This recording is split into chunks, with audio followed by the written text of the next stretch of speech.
The fluorescent lights hummed overhead like insects trapped in glass, and Margaret Walsh favored her left leg as she restocked the suture kits along the supply shelf, each package aligned with the kind of precision that came from 17 years of muscle memory. 3 years hiding it.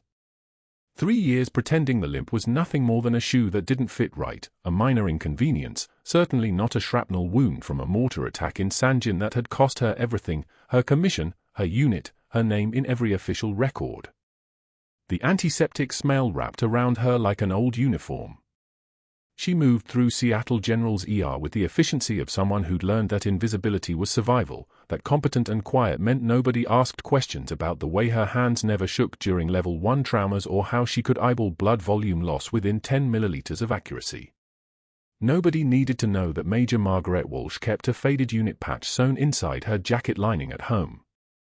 Nobody needed to know about the 47 Marines who'd survived Sangin, or that her hand still remembered how to pack a sucking chest wound with her own jacket if a proper field dressing wasn't available. Here, she was just Maggie, the nurse who arrived early and stayed late, who restocked supplies like she was building an altar, who placed 4s in collapsed veins on the first stick every single time because she'd learned to read veins the way some people read faces. Her fingers moved over the surgical steel instruments during inventory, muscle memory from a life that no longer existed, and she didn't notice Dr. Ashford watching her from the nurse's station with the kind of calculating focus that predators use when they spot weakness. He saw the limp. That much was obvious in the way his eyes tracked her movement, cataloguing the slight hitch in her gait like a hunter noting the broken branch of a wounded animal. What he didn't see was why she favored that leg, or that the compensation had made her shoulders stronger, or that the scar tissue underneath her scrub pants shaped her into someone who understood pain as information rather than complaint. He certainly didn't see the way she'd systematically learned every protocol at Seattle General in 3 years, filing away the names of surgeons who were excellent under pressure and the ones who crumbled when the monitors started screaming. What he saw was a woman in her mid-40s with competent hands and careful eyes, someone who kept to herself during shift change gossip, someone who'd never filed a complaint or made waves or drawn attention. Someone, he was beginning to realize, who looked at trauma cases with the kind of automatic assessment that didn't belong in civilian ER nurses. The ER bay doors slid open at 2:41 p.m., and the paramedics wheeled in a gurney carrying Navy Captain James Reeves, his training accident having left him with a lacerated left arm and possible fracture of the radius and ulna. Standard Tuesday trauma. Nothing remarkable. His jacket was torn down the left side, the fabric shredded from whatever equipment he'd caught it on during the drill, and as the paramedics transferred him to the trauma bay bed, the torn fabric shifted to reveal a patch underneath. Faded olive drab. Unit insignia. The same one sewn inside Margaret's jacket lining at home, the one from 3rd Battalion, 5th Marines, Sangin deployment, 2011 to 2012. The one that meant 11 of them were confirmed KIA and the rest were people she'd spent every day trying not to think about. Her fingers froze on the BP cuff. Half a second. Maybe less. Just the amount of time it took for her brain to process the patch and her body to register the shock before professionalism kicked back in and she secured the cuff around Captain Reeves's bicep and began the assessment. Pulse 92. Respiration elevated. Pupils reactive and equal. The captain was conscious, which meant she didn't have to worry about the depth of his stare, didn't have to meet his eyes and wonder if he'd recognize something in hers that she'd worked so hard to bury. Her voice came out steady, professional, the clipped cadence of someone who'd done this 1,000 times before. I've got him. Someone get me suture trays and a field sterile setup. Captain, I'm going to need you to stay still while we assess the full extent of your injuries. Dr. Ashford was reviewing charts at the nurse's station, and he watched that half-second freeze over the top of his reading glasses.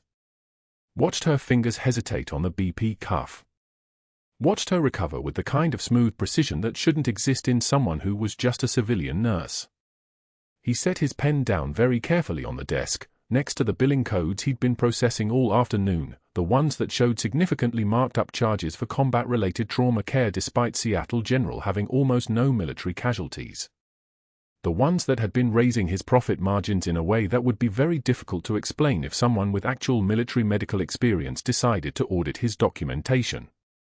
Margaret's hands moved through the assessment like they were following a script she'd written years ago. Palpate the wound. Check for foreign objects. Assess neurovascular status distal to the injury. The tricep muscle was intact, which was good. The bleeding was moderate, controllable with direct pressure and elevation. She worked with the automatic competence of someone who'd done this in a desert tent with nothing but a combat knife and morphine syringes, and the difference between that and this, the clean hospital lighting, the sterile instruments, the 4 bags hanging in neat rows, felt almost obscene. Almost like cheating. The piece of Reeves's torn jacket hung loose from his shoulder, and she could see the patch clearly now. Every detail. The worn edges where the stitching had come loose. The way the color had faded from years of wear and washing. It was the patch of people she'd trained with, bled with, lost forever. The patch of the woman named Quinn who died teaching her how to do a field thoracotomy with a combat knife because they only had a combat knife and no surgical instruments, and the lieutenant was dying and they weren't going to let him die if they could help it. The patch of the 13 Marines she couldn't save no matter how many times she replayed it in her head. Dr. Ashford walked closer to the trauma bay. Not close enough to be helpful. Just close enough to watch.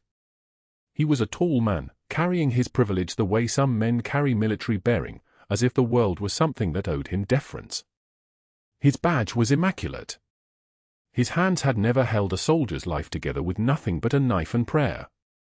His eyes were very sharp as he watched Margaret work, and she could feel the weight of his attention like a target painted on her spine. "Laceration looks clean," he said, his voice carrying the specific tone of someone who was testing a hypothesis. "Interesting assessment speed, Maggie. Where'd you get your trauma training?" She didn't look up from the wound. The suture kit was open, instruments arranged in the exact order she'd need them.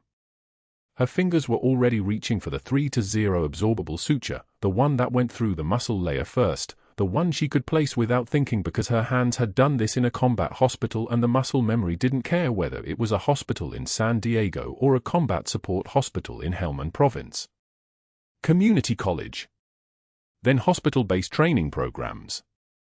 Like everyone else.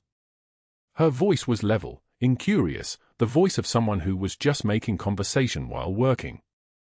The voice of someone who wasn't interested in being noticed or questioned.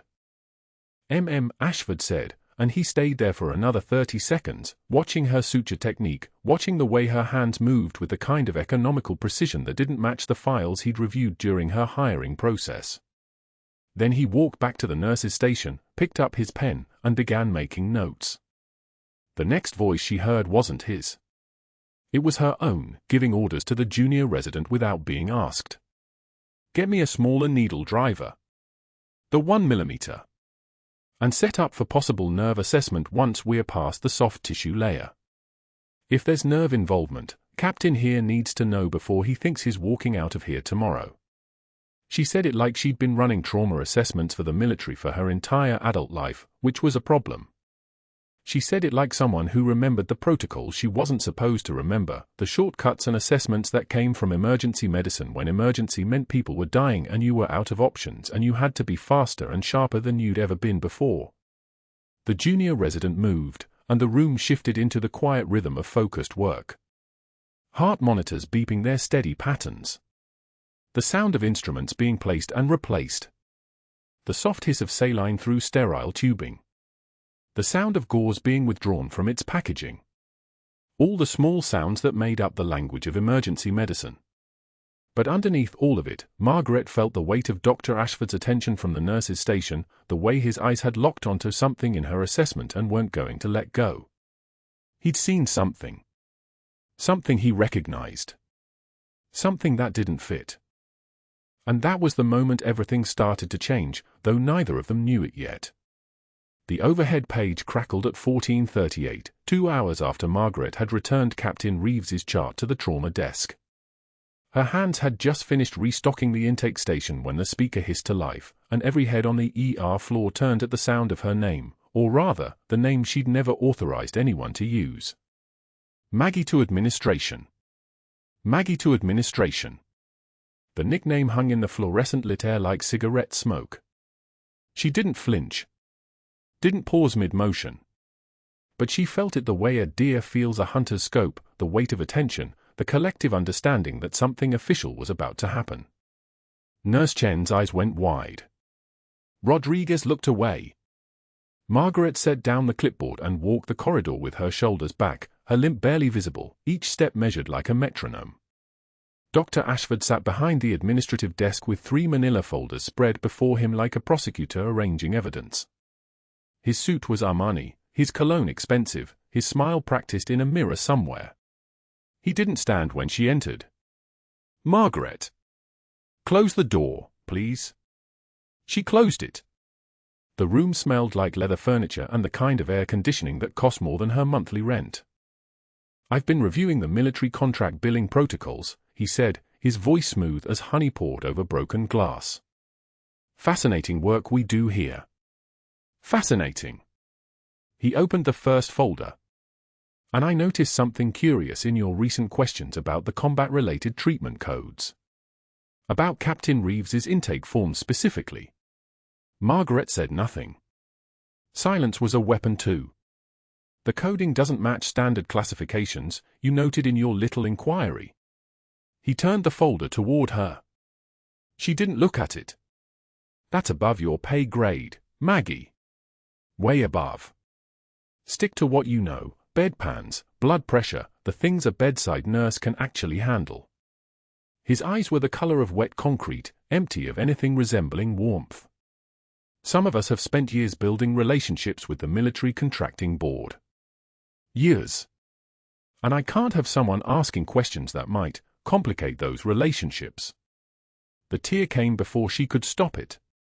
"Just one." Margaret wiped it away without breaking eye contact, and she watched his expression shift, just slightly, when he realized her composure wasn't fragile. It was armor. "I understand, Doctor," she said. His jaw tightened. He'd expected trembling. Expected apologies. Expected the broken look of someone who'd been humiliated and knew it. Instead, he got a woman with steady hands and a voice that didn't crack. "Good. Then we're clear." She left the office without another word. That evening, at 1834, she was restocking the supply closet on the 3rd floor when the door clicked shut behind her. The sound was deliberate. Ashford's silhouette filled the doorway, and he stepped inside without invitation, backing her against the metal shelves. His voice dropped low, the kind of whisper that sounds like a threat because it is. "You're being moved to nights effective tomorrow. And if you want to keep this job, if you want to keep any job in this hospital, you'll stop asking questions about billing protocols." His breath smelled like coffee and entitlement, and his presence in the small space felt like a pressure change before a storm. "I've worked too hard building these relationships to have some washed-up nurse with delusions of competence ruining it. Do you understand me?" Margaret stood perfectly still, hands at her sides, her back against the cool metal of the shelving unit. She didn't retreat. Didn't shrink away from him. She simply stood there and let him see that his words were hitting something that had already been broken and rebuilt 1,000 times. "You've made your point, Doctor," she said. He waited, as if expecting more. When it didn't come, something flickered across his face, frustration, maybe. The realization that he'd tried to break something and discovered it was already made of stronger material than his voice could damage. He left without another word. When her shift ended at 20:38, he was waiting in the parking lot. 3 other nurses stood within earshot, checking their phones, pretending not to listen. Margaret knew better. She could feel their attention like heat.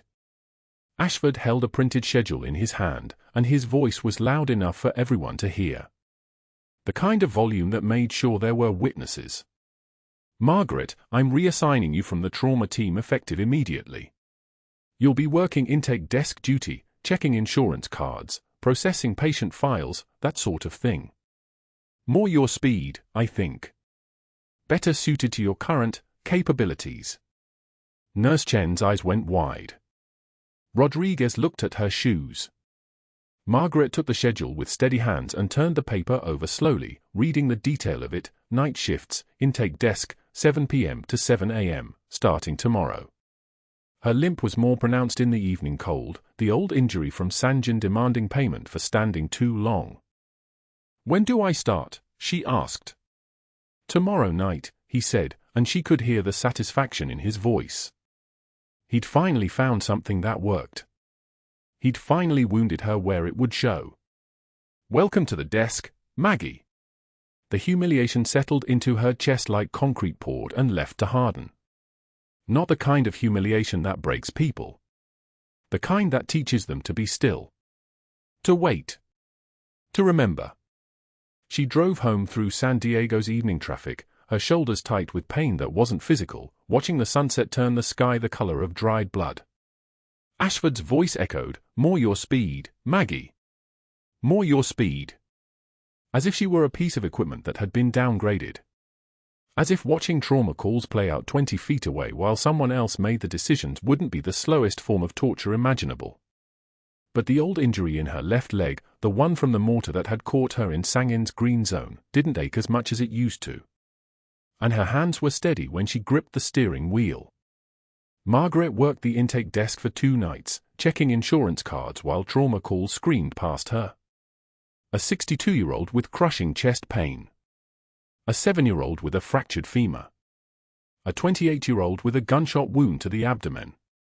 Each one was a reminder of what Ashford had taken. Each one made her fingers move a little slower across the keyboard, made her jaw clench a little tighter. She could see Dr. Mitchell handling the chest pain case, Mitchell, who'd frozen over an arterial bleed during a simulation 6 months ago. She could see the attending physician on the pediatric case, a competent surgeon but not brilliant, not the kind of brilliant that came from having actually held a child's intestines together with your hands while rounds echoed off cave walls. On the 3rd night, at 21:56, Captain Reeves was still in the ER under observation. Internal bruising from the training accident. A flag in his chart for additional monitoring that Margaret noticed had been moved to the less experienced resident, Mitchell again. Another of Ashford's strategic moves, keeping her away from the military patient whose billing she'd questioned. She was entering insurance information for a middle-aged woman with chest pain when the building shuddered. The sound came first, not a bang, but a deep, rolling pressure that made the fluorescent lights above her head vibrate in their fixtures. The ER bay doors blew inward in a shower of glass and twisted aluminum, and the concussion wave threw everyone to their knees. Somewhere, an alarm screamed. Somewhere else, a woman was crying. Margaret was moving before conscious thought caught up with her body. 3 years of civilian life, 3 years of rebuilding herself into just another nurse, all of it evaporated in the space between one heartbeat and the next. Her hands knew what to do. Her eyes knew what to look for. And her body moved with the terrifying fluid precision of something that had spent a decade being trained for exactly this kind of chaos. The explosion in the parking garage, later investigation would reveal corroded infrastructure the hospital had ignored for budget reasons, had turned concrete and rebar into shrapnel. Metal fragments screamed through the ER at chest height, spinning and tumbling, and Margaret saw the trajectory with the clarity of someone who'd studied ballistics. She saw Captain Reeves's for pole shattering. She saw the jagged piece of steel, 3 inches long and spinning, spiraling toward his chest like something with intention. She moved. Her body crossed the distance in less than a second and threw itself across his bed. The shrapnel caught her across her right shoulder blade first, a line of fire that felt like someone had drawn a burning knife across her skin. The second piece caught her between her ribs, high and vicious. The third carved a line down her spine like an apostrophe, like punctuation marking the end of something. Pain was information. Pain was data.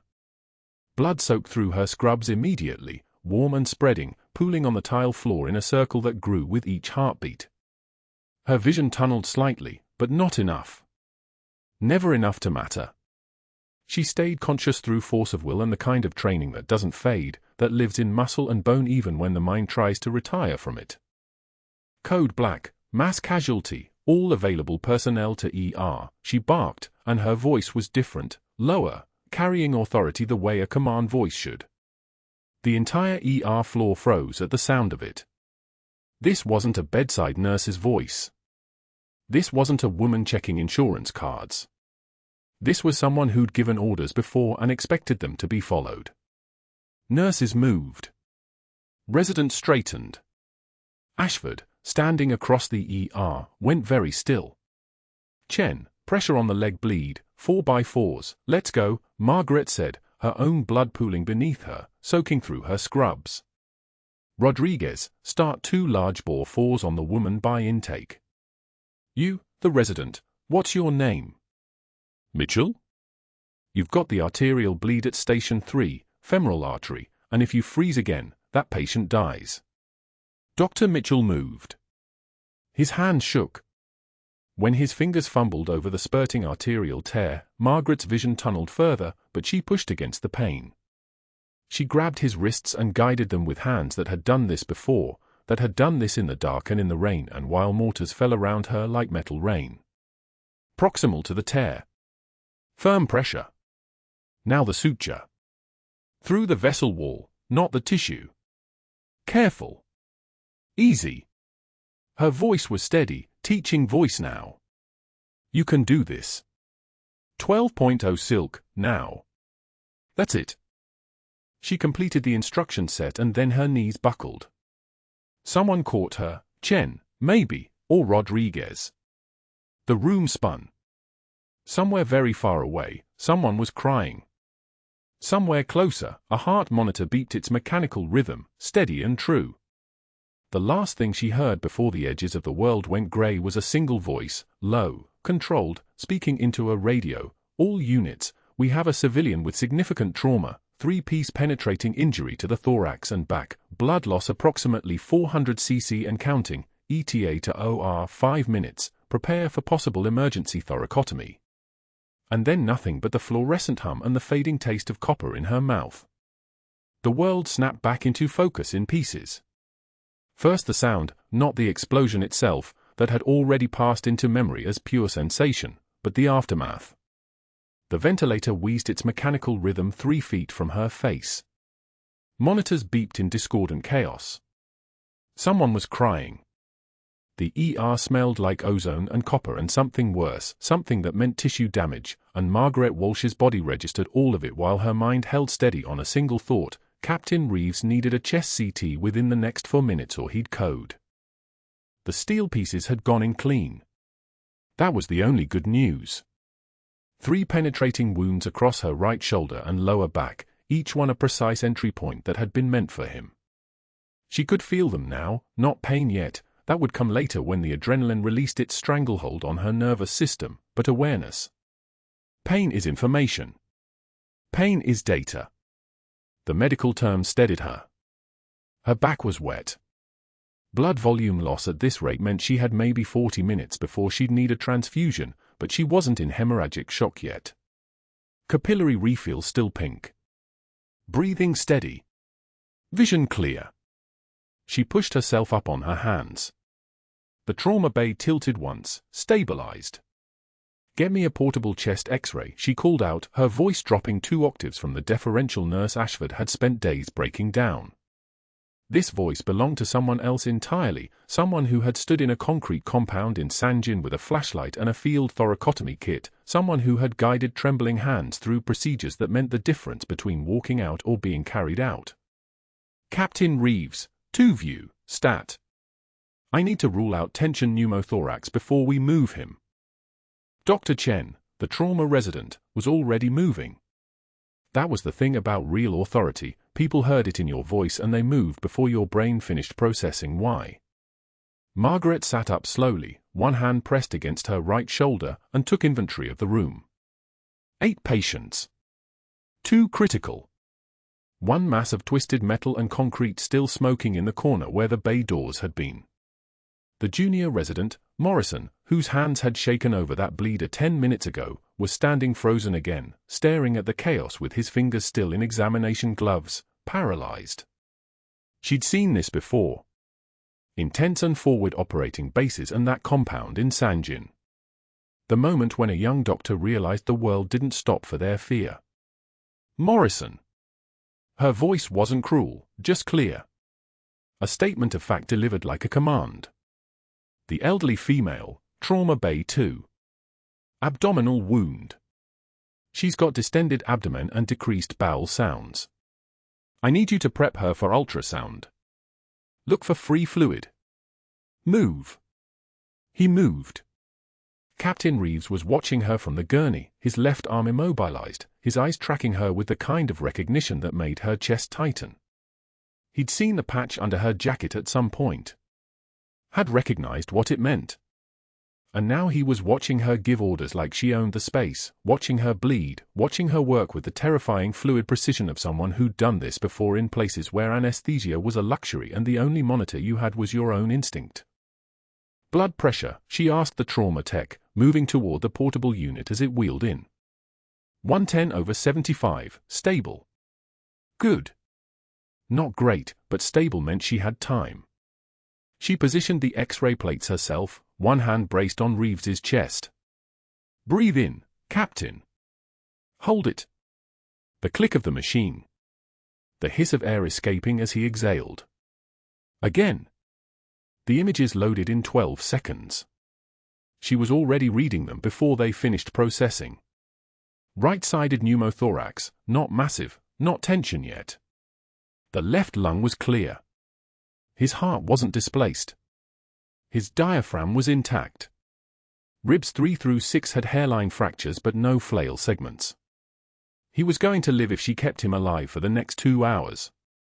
Simple. She turned to Dr. Chen. Needle decompression, second intercostal space, midclavicular line. 14-gauge angiocath. Do it now, then get him to CT for confirmation. I need contrast CT of his thorax, abdomen, and pelvis. Rule out solid organ injury.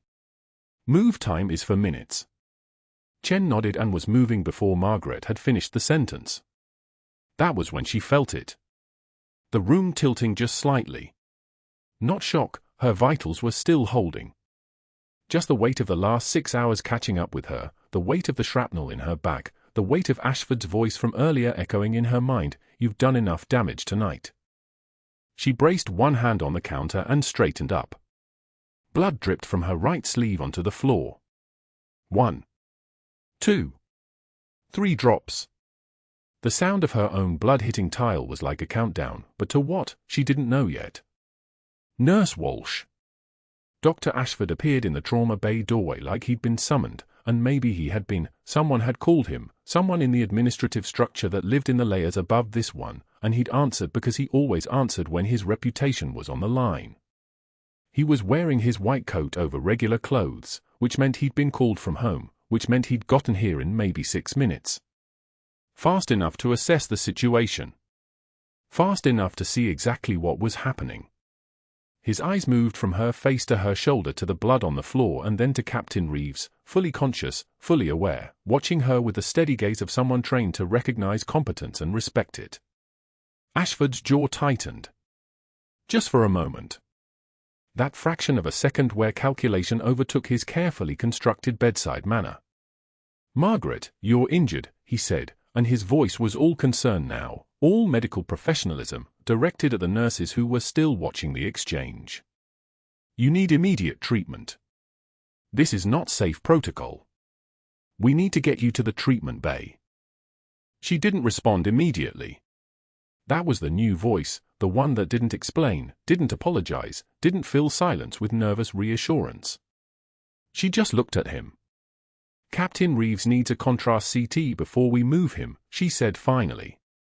Her voice was steady. She didn't sound like someone who'd just taken shrapnel. That was either the training or the adrenaline or some combination of both that civilians weren't equipped to recognize.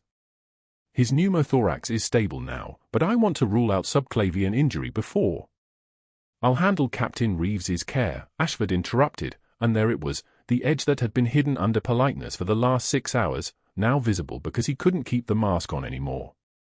She could see it in the set of his shoulders. She'd won something tonight. She'd shown the room exactly what competence looked like, and everyone in this trauma bay now understood that the woman with the intake desk assignment had been holding back. That all the deference, all the silence, all the careful erasure of herself had been a choice. That made her dangerous. "The subclavian line needs monitoring," she said, because she wasn't finished. The needle decompression is temporary. If his pneumothorax re-expands during transport, you'll need to redeploy. Watch his JVD. If it starts rising again, if his breathing becomes labored.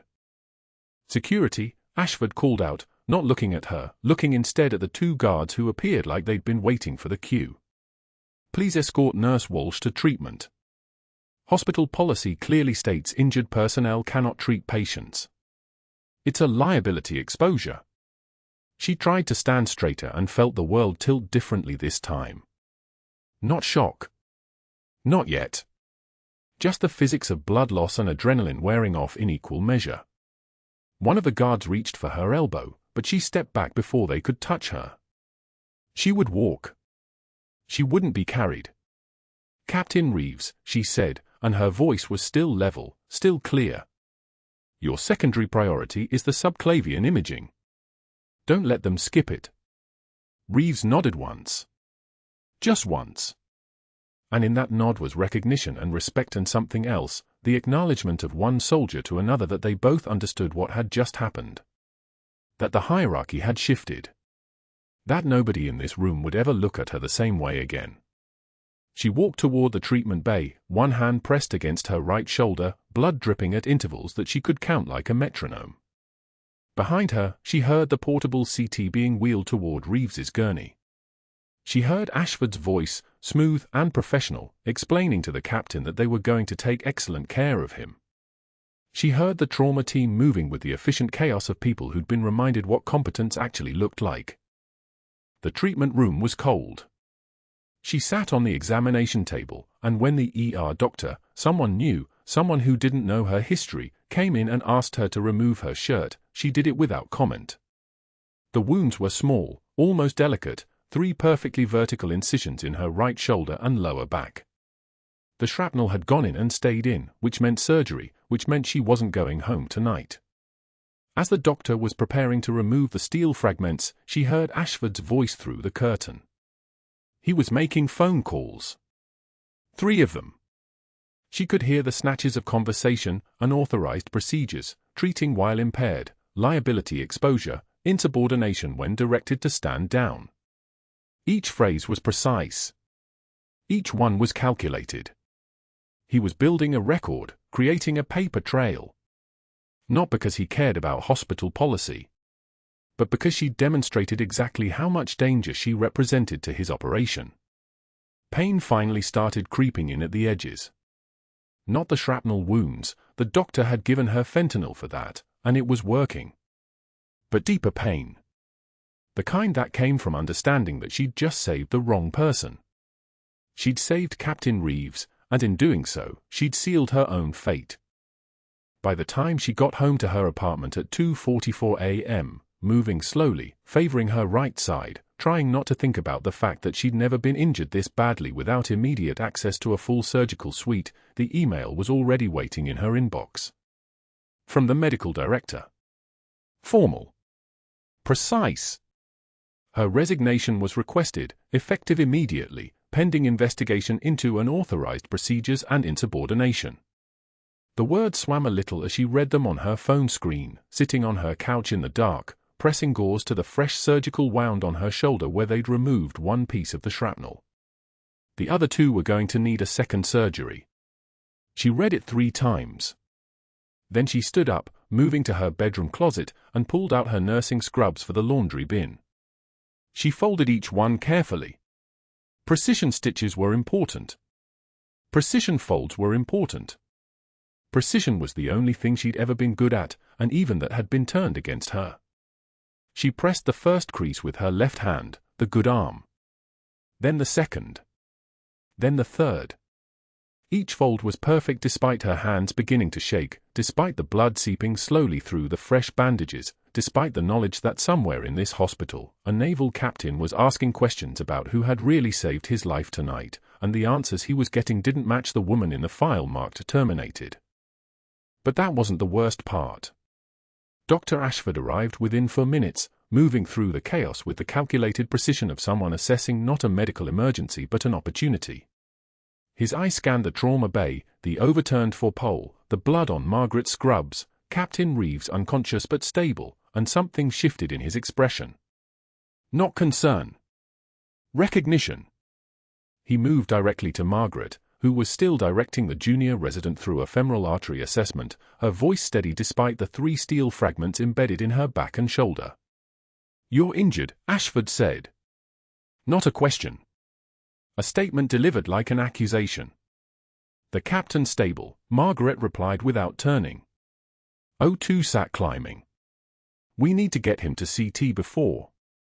I'm removing you from patient care. Now." Ashford's voice carried the weight of institutional authority, and he gestured to security. "Hospital protocol. No staff member provides direct patient treatment while actively bleeding." Margaret turned then, and for the first time in 3 years, the mask slipped, not her composure, but her calculation.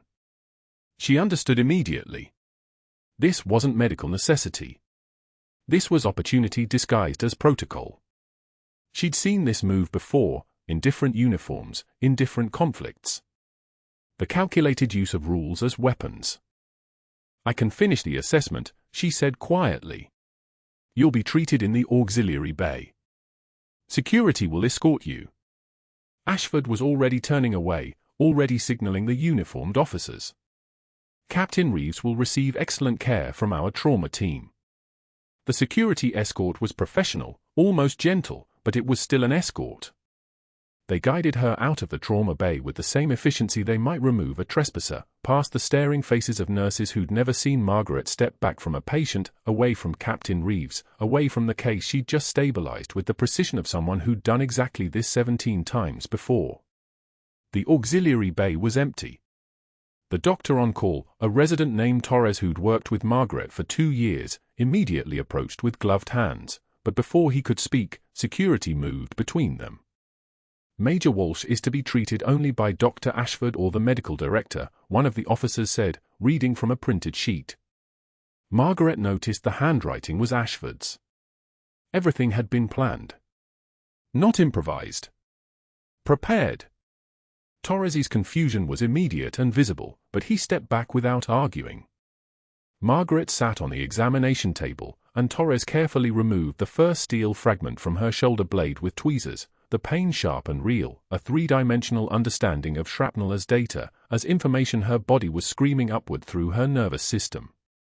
Backup arrived 10 minutes later, Dr. Ashford, moving with the efficiency of a man executing a predetermined plan. 3 fragments. Superficial lacerations only, Torres reported. Bleeding is manageable. I recommend keeping her for observation, running a chest X-ray to rule out deeper penetration. She'll be discharged, Ashford interrupted. After we complete the formal incident report. He was already writing, already documenting, his pen moving across the page with the precision of someone building a case. Staff member treated patients while actively injured. Clear protocol violation. Clear insubordination. He looked at Margaret without meeting her eyes. You should have reported to medical attention immediately instead of continuing patient contact. Margaret didn't argue. Didn't explain that Captain Reeves would have died without her field assessment, without her hands guiding the junior resident through the correct clamp placement. The argument wouldn't matter. She understood how this worked. The moment she became a liability rather than an asset, the moment her competence became a threat, institutional machinery would turn against her with the weight of bureaucracy. The escort out of the hospital came at 2,147 hours. Not security this time, but Ashford himself, walking her to the parking lot with his phone already out, already dialing. She heard him as she reached her car. "Hi, Robert." "Yeah, it's Randy. Listen, we had an incident tonight, and I need to talk to you about one of our ER nurses." "No, nothing major, but it's concerning behavior, and I think we need to document it." A pause. A laugh that didn't match his words. "Yeah, she was a former service member. No, I'm not sure she's adjusted well to civilian practice. Anyway, I've got the incident report ready, and I wanted to run it by you before we file it formally." That was the first call. He made 2 more before she pulled out of the parking lot, one to the hospital board chair, another to the chief administrator. By the time Margaret drove across the city toward her apartment, the institutional machinery was already grinding, documents being prepared, narratives being constructed, the ground beneath her being swallowed by the careful architecture of manufactured consent. Her apartment was dark when she arrived, rain beginning to fall against the windows like accumulated accusations. She sat on her bathroom floor at 0147, pressing fresh gauze to the seeping wounds on her back and shoulder, watching the white cotton slowly bloom red in the mirror she'd positioned on the sink. The bleeding wasn't catastrophic, Torres had been right about that, but it was persistent, a reminder that she'd thrown herself in front of flying steel to protect a man she'd met 3 hours earlier, following instincts that transcended rank and uniform and civilian employment agreements. At 0200, her email chimed. Medical Director. Subject line, resignation effective immediately. Ms. Walsh, following tonight's incident and Dr. Ashford's comprehensive report, this hospital must request your resignation, effective immediately, pending investigation into unauthorized procedures performed while injured and insubordination during crisis response. Your final paycheck will be mailed to your address of record. Please return your employee badge to Human Resources by close of business Monday. Not a conversation. Not a discussion. An email at 2 in the morning, using Ms. instead of her actual name, formal language that meant she was already a file rather than a person. She sat on the cold bathroom tile, pressed fresh gauze to her wounds, and didn't cry. The trembling in her hands wasn't fear. It was restraint. It was the tight-wound control of someone who'd learned a long time ago that showing damage was the same as admitting defeat. She returned to Seattle General at 0800 the next morning, limping more noticeably than usual, the pain medication she'd taken beginning to wear thin. Her employee badge still worked, they hadn't deactivated it yet, a bureaucratic delay that was both mercy and cruelty. She moved through the corridors like a ghost, like someone already erased, and nobody stopped her, nobody acknowledged her, nobody made eye contact with the woman in civilian clothes who'd bled in the trauma bay and was now supposed to disappear. The staff locker room was empty. 0800 was shift change, everyone either in briefing or already stationed in their assigned bays. The fluorescent lights cast their institutional glow across the rows of metal lockers, each one identical, each one a temporary space for people who were always leaving. She opened number 427, her locker for 3 years, and began removing the contents, 3 years of scrubs, color-coded by shift, folded and stacked with mechanical precision. She brought them to the laundry drop in the basement, a room that smelled of bleach and industrial detergent, where the machines hummed their permanent song. Each scrub top she unfolded, she examined. The purple ones from the night shift. The white ones from the day rotation. The seafoam green she'd worn during the first 6 months when she was still learning names and protocols and how to make herself smaller with every passing week. She began folding them. Not carelessly. Not with anger or despair. With the same precision she'd once used on dress blues, the same attention to crease and alignment she'd maintained for 23 years in service. Sleeves folded in exactly. Seams aligned perfectly. The stack growing, each fold a small erasure, each completed rectangle a section of her erased from this place. The purple scrub top from last night was stiff with dried blood. Her blood. Blood spilled because she'd moved on reflex, on muscle memory that didn't recognize the difference between military uniform and hospital scrubs, between Marines and naval officers, between the imperative to protect someone who wore the unit patch that matched her own. She held it for a moment, the fabric heavy, saturated, and then she folded it too. Sleeves in. Seams aligned. Perfect. Through the small basement window, she could see the parking lot, the scorched crater where the gas main had ruptured, the caution tape fluttering around it like mourning ribbons. The explosion that had triggered her instinct.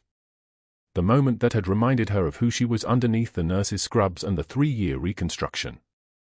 The moment Dr. Ashford had been waiting for. Upstairs, she knew, he was completing her termination paperwork. Adding notes about erratic behavior and refusing direct orders during crisis. Building his narrative the way he'd been trained to build narratives, layering detail upon detail until the truth became irrelevant and the story became fact. She knew he'd already reassigned Captain Reeves to a different wing, already restricted her badge access to prevent any final contact, already scheduled himself to oversee the captain's discharge personally, ensuring no conversations could happen, no gratitude could be exchanged, no questions could be answered. She'd heard his phone call to the Navy Medical Liaison Office as she was leaving the hospital yesterday, a former service member experiencing concerning behavior. Perhaps her discharge records should be reviewed.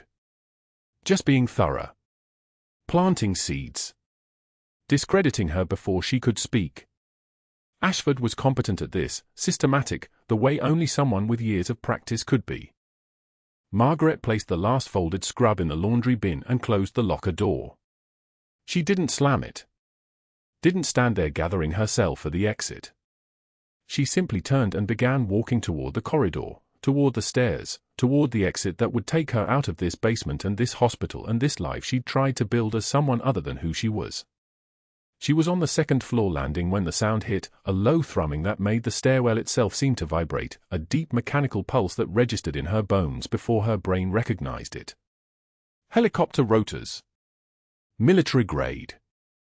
Close. Close enough to make the windows rattle, close enough to set off car alarms in the parking lot. She stopped, her hand on the metal railing, and the sound only grew louder. The rotor wash hit the windows first, a sound like the sky itself was being torn open. The fluorescent lights above the third-floor nurses' station swayed in their fixtures, and Margaret looked up from the laundry bin, her hand still folded around the last of her scrubs. 3 Navy helicopters, their nose cones painted with predatory precision, settled onto Seattle General's rooftop pad like birds of prey coming home. The whole hospital seemed to hold its breath. She could feel it in the stillness of the ER, in the way conversation stopped mid-sentence, in the collective pause of people who recognized the sound of authority arriving in force. Black Chevy Suburbans surrounded the main entrance, their windows tinted so dark they looked like voids, and doors opened in perfect synchronization, the kind of coordination that only came from people who'd trained together for years, who knew exactly where everyone was supposed to be without speaking. Margaret set down the scrubs with the same precision she'd used folding them, each crease still perfect despite everything. 3 years of rebuilding herself as just another nurse, and now the old life was arriving in helicopters.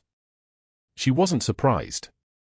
Part of her had known this was coming the moment she shielded Captain Reeves from the shrapnel, the moment her hands moved on their own, the moment her voice commanded the trauma bay with the authority of someone who'd done this under mortar fire instead of fluorescent lights.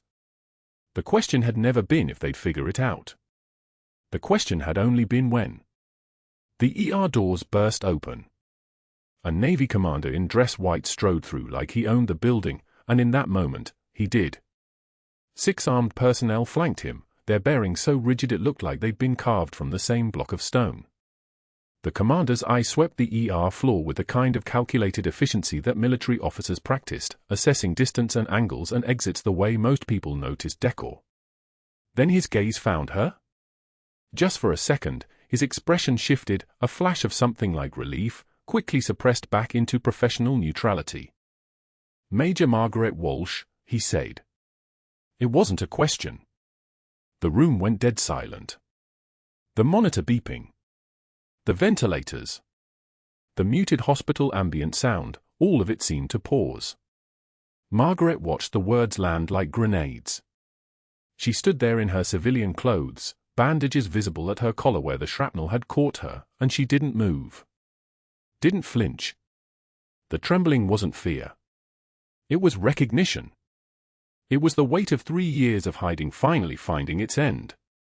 The commander saluted. Fist to chest, held for exactly 3 seconds. The kind of salute reserved for officers. Reserved for her. Dr. Ashford stepped forward from near the medication station, his face already shifting into aggression mode, his mouth opening to reassert some kind of authority. "Excuse me, this is a hospital, Anne." Dr. Randall Ashford, the commander said, cutting him off without even turning his head. "You're going to listen, and you're going to listen without interrupting." The edge in his voice was sharp enough to draw blood. "Major Margaret Walsh. Navy Cross recipient. Purple Heart. Bronze Star with Valor for combat actions in Sangin Valley, Helm and Province, 2011. medically discharged after saving 12 Marines during a coordinated Taliban assault while treating casualties under sustained fire. Each medal hung in the air like its own sentence, each one getting heavier. Navy Cross. The weight of that hit the room. Purple Heart. 2 of them, Margaret knew, though the commander was just stating facts now. Bronze Star with Valor. The room's silence deepened until it felt like they were all underwater, all drowning together in the simple truth of what she was. What she'd been. Who they'd been standing next to. Ashford's face went the color of old concrete. Ash Grey. The irony of his name matching his complexion would have been funny if the moment hadn't been so perfectly devastating. The ER doors opened again. 3 figures in dark suits, FBI credentials already in hand, moved into the trauma bay with the kind of purposeful calm that came from having done this before. The lead agent, a woman with iron grey hair and eyes that had seen every lie ever told, looked directly at Ashford. Dr. Randall Ashford, we have a warrant for your arrest on 23 counts of healthcare fraud, systematic overbilling, and wire fraud related to military medical billing codes. The agent spoke like she was reading a shopping list. You have the right to remain silent. Anything you say can and will be used against you in federal court. The handcuffs were already out. They clicked shut around Ashford's wrists with a sound like a period at the end of a sentence. The metal was cold and real and final, and it happened right there in the middle of the ER floor, in front of the nurses who'd watched him humiliate her in the parking lot, in front of the techs who'd heard her voice commanding the trauma bay during the explosion. The room didn't need to speak. The silence did all the talking. 26 months, the female FBI agent continued, reading from her tablet with the kind of methodical precision that only came from forensic accountants who'd spent weeks tracing every fraudulent transaction. $2,300,000 in fraudulent billing claims. Systematic upcoding of combat-related trauma procedures. Field thoracotomy codes billed for simple contusions. Phantom procedures. Phantom supplies. She looked up. You created a pattern so specific that only someone with actual combat medical training could have recognized it. Margaret. The agent didn't say her name, but the meaning was clear. Margaret had seen it.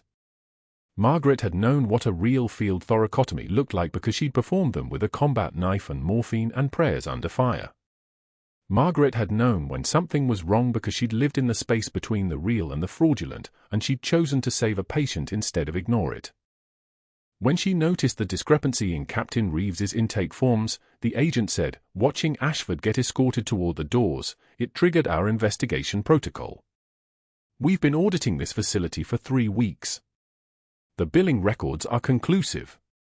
Ashford didn't speak.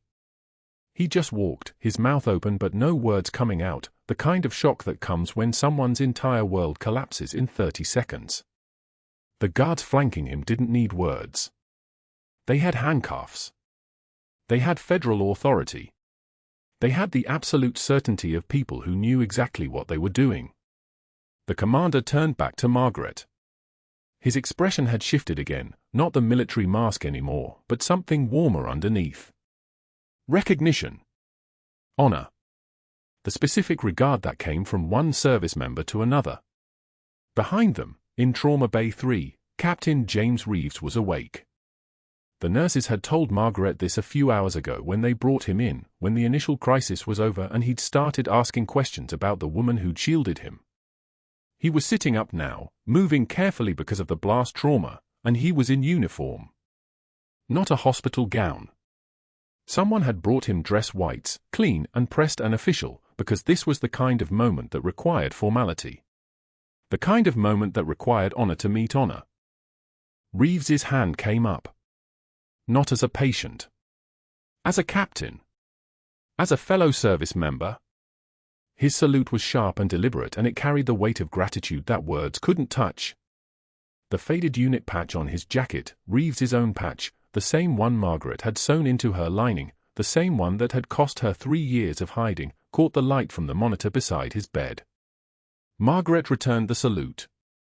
Fist to chest, held for 3 seconds. Equal rank, equal respect. The handshake came after, her hand in his, neither of them speaking because they didn't need to. The patch meant everything. The matching patches meant they'd come from the same place, saved people in the same hell, and found each other by accident in a hospital ER thousands of miles away from where they'd earned the right to wear them. The ER went back to work. Monitors resumed their beeping. The ventilators resumed their rhythmic breathing. The hospital found its baseline again, that complicated pulse of medicine and crisis and the quiet heroism of people showing up to save lives. But something had shifted. The nurse who'd been just another intake desk worker for 3 years had a name again. Major Margaret Walsh. Navy Cross. That meant something. That meant everything. The unit patch that had been hidden for so long was finally visible, and it wouldn't be hidden again. Margaret walked toward the locker room, toward the next phase of whatever came after vindication. The medical director would be waiting with apologies and job offers. The Navy would be waiting with debriefing appointments. But right now, in this quiet moment between the chaos and whatever came next, she just needed to breathe. Her back ached where the shrapnel had caught her. Her heart was doing things it hadn't done since before Sangin. And somewhere in the parking lot, Dr. Ashford was being read his rights by federal agents who'd been waiting for exactly this moment. The commander caught her at the elevator. "Major Walsh, there's someone who'd like to speak with you before you leave." She turned. Her hand on the cold stainless steel of the elevator door, her reflection faint in its surface, scarred hands that had held lives together, a limp barely noticeable anymore, and eyes that had finally stopped running. "Captain Reeves wanted you to know," the commander said, "that 2 of the Marines you saved in Sangin were training recruits at his facility. One of them pulled him from the vehicle before it caught fire in that accident." The math was simple. The Marine she'd saved. Captain Reeves. The accident. The connection spinning out like threads that had always been waiting to be woven together. That was the military, small enough to be a family, large enough to be fate. Margaret nodded. One measured breath. "Tell him I got the message." The elevator doors opened. She stepped inside and watched them close, watching the ER disappear behind reflective glass. 3 years of hiding. 1 moment of honesty. And everything changed. If you love a good underdog story, hit that like button now. Subscribe so you never miss one. And comment below, have you ever been the underdog? Let's see how this plays out.